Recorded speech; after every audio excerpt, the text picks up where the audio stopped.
Edie Sedgwick was the kind of presence that could make an entire room pause mid-conversation, unsure whether to watch her wide, darting eyes or that ever-present wisp of silver blonde hair perched in a perfect swirl above her delicate collarbones. She was born into money, privilege, and a family name that carried weight all through Santa Barbara's polished social circles. But in her lifetime of just 28 years, she managed to plunge from a gilded cradle into a vortex of art, celebrity, and despair. Even now, more than half a century later, she remains both a tragic footnote and an enduring symbol of a cultural moment. And maybe that's the curious power Edie Sedgwick still holds. She never tried to make a rational argument for her existence.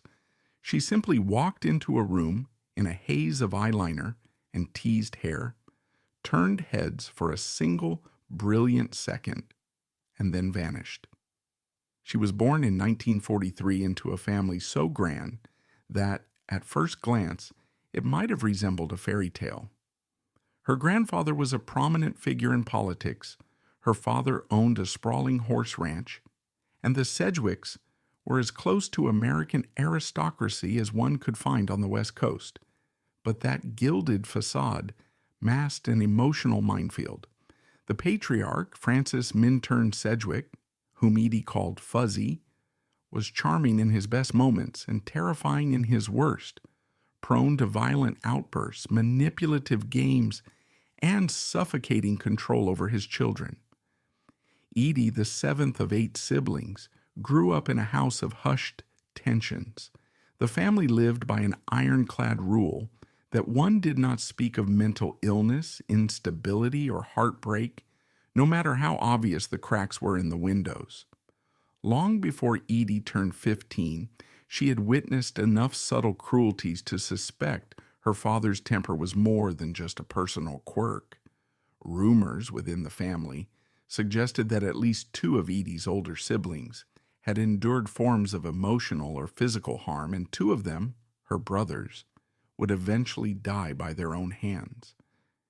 Edie learned early to keep her mouth shut, to smile in that breezy, aristocratic way society demanded, and to hide each bruise beneath a layer of feigned confidence. If she had illusions about fatherly love, they were tested whenever Francis launched into one of his paranoid or controlling rampages, or silently signaled that mistakes and weaknesses would not be tolerated in the Sedgwick household. Yet for all that darkness, Edie could still be found as a slender figure in the sprawling ranch gardens, drifting between stables in a crisp dress, the very picture of a carefree heiress. She had a look that was both boyish and uncannily feminine. Big eyes, short hair, in the style that would eventually define a generation, skinny limbs, and a face that radiated a contradictory blend of innocence and danger. She might have stayed in Santa Barbara, married some respectable scion of another wealthy West Coast family, and lived out her days hosting charitable brunches. But Edie's restless mind carried her beyond those manicured lawns. She yearned for something else, perhaps for a place that was loud and bright enough to bury the unsettling whispers in her head, or maybe just for a chance to peel away the facade of polite society to reveal something raw and true.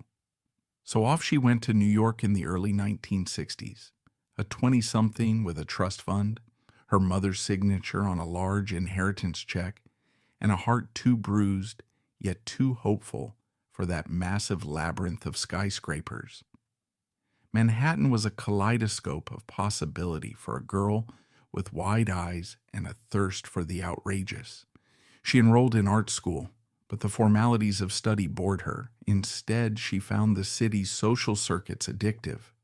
The parties in lofts, the all-night gatherings in clubs that pulsed with the energy of bohemians, starlets, musicians, and the occasional trust fund drifter. Within weeks, Edie's style had begun to shift. T-shirts slashed to reveal collarbones, black tights that drew the eye to her astonishingly thin legs, short hair dyed or bleached or teased silver, and always that ring of heavy eyeliner that made her gaze both doll-like and feral. Fashion magazines soon took note. Here was a girl who was stepping out of a Rolls-Royce wearing $5 thrift store t-shirts and diamond earrings, someone who combined classic high society elements with a rebellious thrift aesthetic.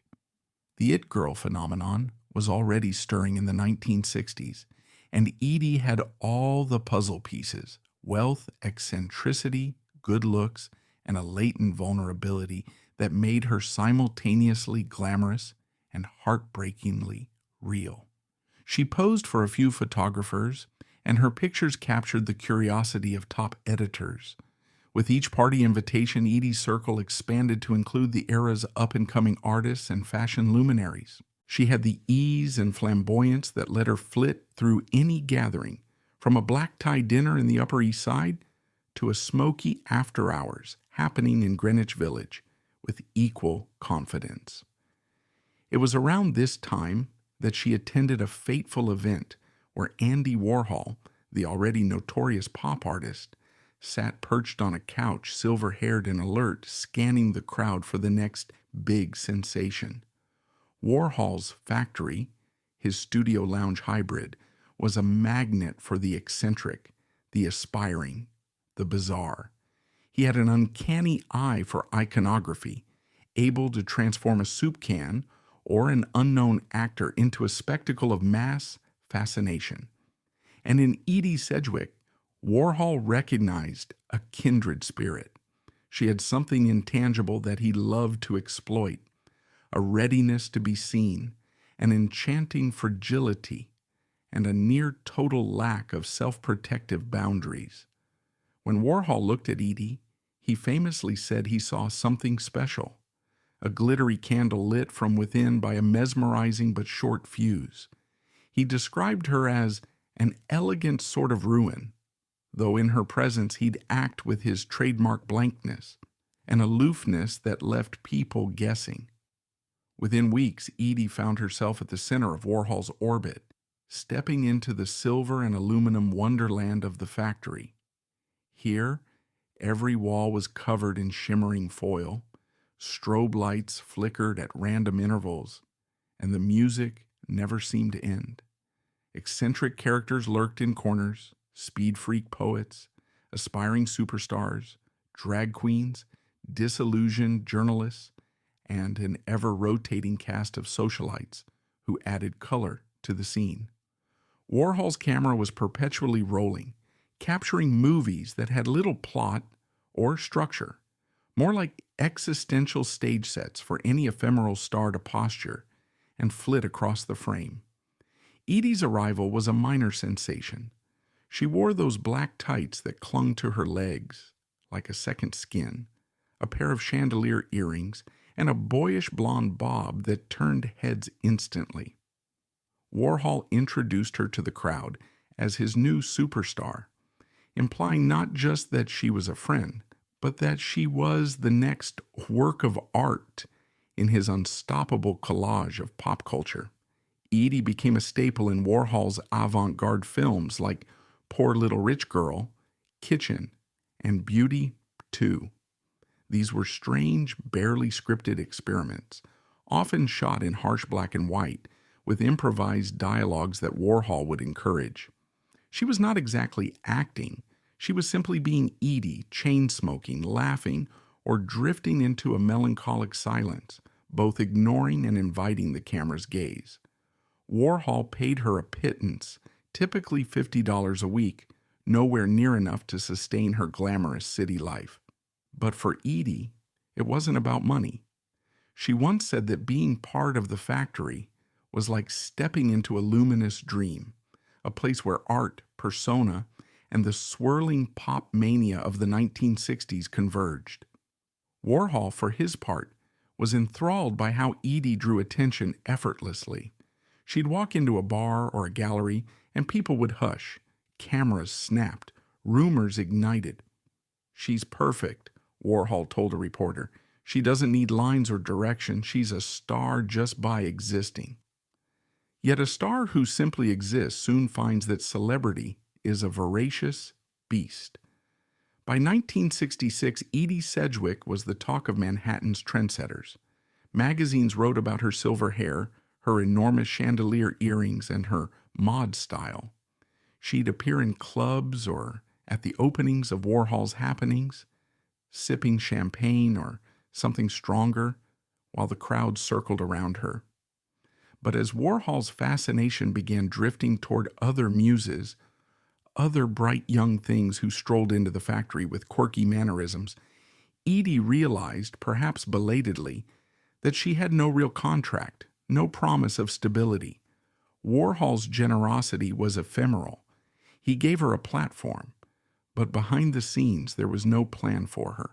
She was like a mesmerizing cameo in Warhol's carnival, easily replaced if she lost the luster or if Warhol's mood shifted. Tensions built. Edie had a fierce need to be recognized, to be cherished for more than just her fleeting sparkle. The factory thrived on short attention spans, an aesthetic that fetishized change, discarding old toys for new. Edie found herself increasingly on the margins. Some nights Warhol would barely acknowledge her. On others, he'd shoot test footage of another potential starlet while Edie watched from the corner, haunted by the realization that her novelty was fading. She was only 23. Meanwhile, her personal life was unraveling. Freed from Warhol's studio schedule, she discovered a gnawing emptiness. The parties that had once sparkled now felt obligatory, and the lines of amphetamines or bowls of pills that lay around the factory were no longer just occasional indulgences, but daily crutches. She sank deeper into heroin, a potent anesthetic for that sense of betrayal and drifting identity. The once blazing mod girl started showing up to events late, disheveled, more hollowed out with each passing month. She parted ways with Warhol after an intense argument over finances and creative direction. The details remain murky. Some claim he refused to pay her more than $50 a week, even as she was recognized as the face of his artistic brand. Others say Edie felt humiliated by Warhol's neglect. In truth, it was probably a swirl of personal grievances, fueled by the mania of the environment. After leaving the factory, Edie tried to reestablish herself. She pursued a real acting career in Hollywood, took a few meetings with producers who found her mesmerizing, but also volatile.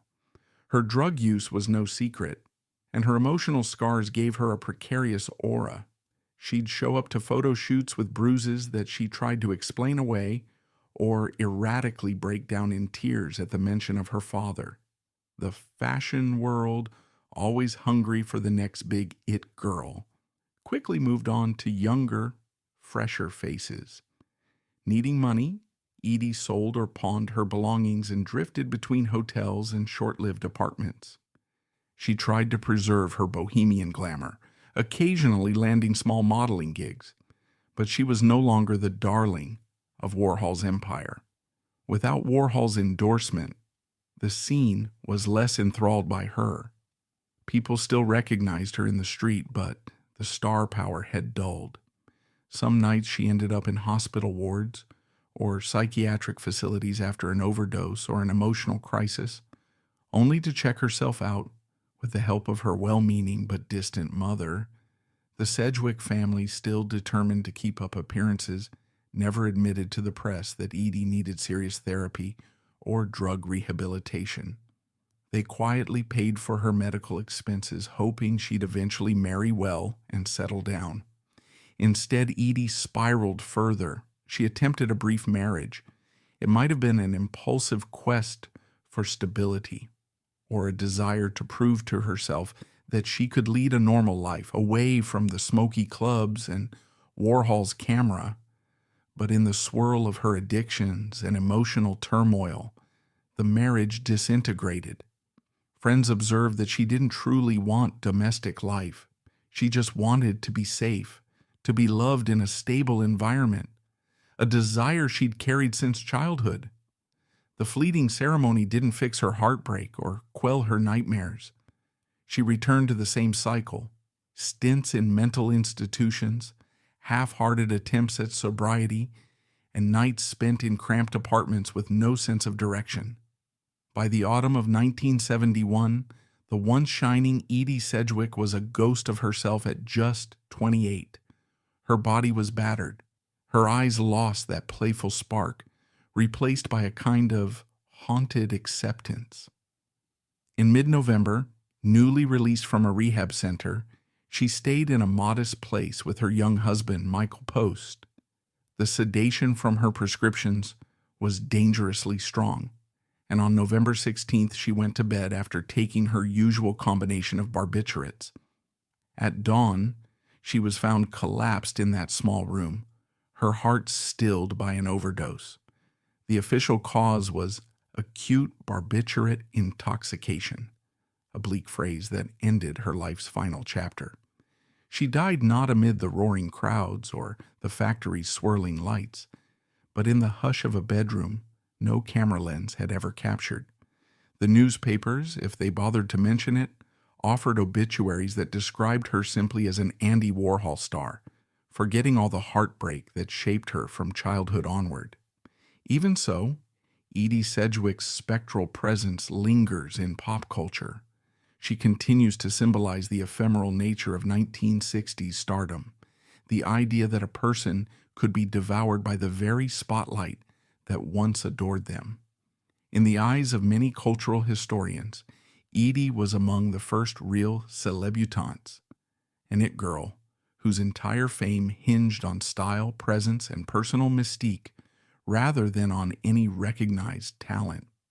She was also one of the earliest casualties of Warhol's consume and discard phenomenon, in which the radical artist's stable of muses was perpetually refreshed.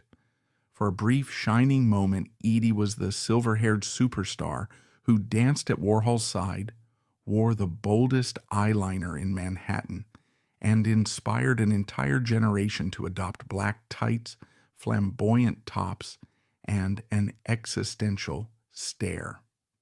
Then, with whiplash speed, she became a cautionary tale of what happens when a person invests all sense of self into ephemeral fame. But there's another side to Edie's story, one that reveals a woman who was also a casualty of her own family's culture of secrecy and trauma. The hush money, the demands to keep mental illness invisible, the refusal to let her or her siblings publicly confess to the family's unraveling. These factors shaped her from a tender age. 2 of her brothers had already committed suicide. Edie's own mind was a battlefield no one wanted to discuss. The synergy of a controlling father, a repressed mother, and a chaotic city that valued superficial sparkle was lethal. In that sense, Edie's tragedy was set in motion long before she ever hopped into a taxi to the factory. The Warhol scene merely sped up the meltdown, offering her instant fame with no safety net. She's mentioned in songs by Bob Dylan. Some say Leopard Skin Pillbox Hat was partly inspired by her, and by the Velvet Underground, who orbited Warhol's universe. Later artists like Patti Smith wrote or sang about her ephemeral stardom. Books and films have tried to reimagine her story, from the gritty black and white diaries of Warhol's associates to star-studded Hollywood retellings like Factory Girl, which never quite capture the intangible heartbreak that seemed to cling to Edie in real life. She remains a slender figure in the periphery of cultural memory. Short hair, big eyes, standing awkwardly in the corner of a Warhol film, or captured in a paparazzi shot stumbling out of a club. A fleeting muse who inadvertently taught us how devouring the spotlight can be. So why does she persist as a legend? Maybe because she foreshadowed so many who came after her, from rock stars to social media influencers, devoured by the same public that first adored them. She lived that cycle decades before it became a well-worn cliche. The beloved it figure who soared too fast, found fleeting solace in substances, and exited too soon, leaving behind the ephemeral glow of a shooting star. She's also the microcosm of a generation wrestling with parental dysfunction, the illusions of free love and open creativity, and the harsh realities of addiction. Like a photograph that's overexposed, her image still sears the eyes, both enchanting and bleak. In the end, Edie Sedgwick was neither just a wide-eyed angel nor a reckless junkie. She was a complicated young woman, desperate for real affection, battered by a father's manipulations, enamored with the shining promise of Warhol's world, and undone by the unstoppable tide of self-destructive glamour. She never had a chance to refine or deepen a stable identity. The art world that made her a star had no use for her once a new muse arrived, leaving her alone with unresolved traumas. She tried to outrun the ghosts, through marriage, through fleeting attempts at real film stardom, through rehab, but the illusions couldn't hold. When the final day came, the world barely noticed. It was only months or years afterward that cultural watchers recognized how her story spelled out a grand American tragedy. Decades later, we can still trace Edie's influence in the catwalk strut of a model with pixie-cut hair, or in the smoky nightlife photographs, where a young socialite stares into the lens with eyes that say, "Help me or love me, I don't care which." We see her in the concept of the party girl who's just too beautiful and too fragile to last. The 1960s might have been awash in color, LSD, protest marches, and experimental art, but it was also a decade that ate its children, not so unlike the decades that followed. Edie was a perfect morsel for that hungry era, wealthy, eccentric, rebellious, damaged. She was a canvas on which Warhol and the press painted whatever fantasies they wanted, never pausing to consider the real human beneath. And by the time the brushstrokes formed a coherent picture, she had already slipped away. On November 16, 1971, that final breath in a nondescript bedroom, no paparazzi, no Warhol, no flamboyant silver sets, stands as the lonely coda to a short, explosive life. She spent her last night presumably counting on the pills to give her the sleep she needed, perhaps planning to wake up in a better tomorrow. Instead, the morning found her unresponsive, a thin wraith of a woman whose illusions had run out. She was laid to rest in Oak Hill Cemetery in Santa Barbara, near the ranch where she once wandered as a restless child. The funeral was small, overshadowed by more pressing headlines of the day, and the Warhol crowd mostly stayed away. And yet her memory remains, drifting through Warhol's old films, flickering in black and white silent footage, where her luminous presence still commands a viewer's eye. That's her legacy, perhaps, the ephemeral spark. She didn't articulate a manifesto or pioneer a new form of artistry. Her statement to the world was simply living as she did, in the fleeting now, wearing an outfit that dared you to look, casting a smile that revealed a hint of heartbreak behind the mascara. She wasn't the only it girl of the 1960s, but she was among the most iconic, precisely because she burned so brightly and extinguished so tragically. Hers is a cautionary tale for the next star who thinks they can outrun the devouring nature of the spotlight. She, after all, tried the same and lost. In so many ways, Edie Sedgwick stands as a miniature metaphor for America in the 1960s, a country flush with youth, money, creative explosions, but also haunted by unspoken traumas, illusions of immortality, and a ravenous consumer culture. She was a short-lived phenomenon, yet decades later people still talk about her the way they talk about meteor showers. They recall glimpses, the severe black leotard, the messy swirl of platinum hair, the frantic swirl of the factory parties. Warhol's comment about Edie was that she had so much presence, but she was also so ephemeral, That might as well be her epitaph. And so, she remains the original ephemeral star, an icon of 1960s style, pinned to a cautionary narrative about how the same flashbulbs that sanctify you can, in a blink, scorch you to dust. That's the legacy of Edie Sedgwick, a swirl of eyeliner, heartbreak, glitter, catwalk struts, pills, and that faint half-smile in Warhol's flickering films. She was loved by an entire generation of Manhattan bohemians for about 2 radiant years, then brushed aside like an outdated trend. Yet she left behind an imprint that resonates well beyond those parties. She's both an emblem of consumption culture, the star we devour for novelty, and a testament to how the longing for acceptance can drive even the wealthiest souls to self-destruction. She might have died in darkness, but the brief light she radiated still flickers in every conversation about Warhol's circle, every retrospective of 1960s fashion, every pop song that invokes the lonely brilliance of an it girl, gone too soon. Perhaps that's why, decades on, we still whisper her name, conjuring images of a fragile wisp of a woman, half lost in a swirl of cigarette smoke and camera flashes, living too fiercely for a world that never learned how to hold her. Edie Sedgwick never found a safe stage to stand on. She walked with sure-footed grace onto Warhol's sets, only to be devoured by the bright lights that once worshipped her. In the end, she wrote no triumphant last line. Instead, she simply bowed out of life, leaving us with a haunting question. If the stage lights that made her a star had been just a bit gentler, if she had found even one corner of real love or stability, would we have witnessed a different ending?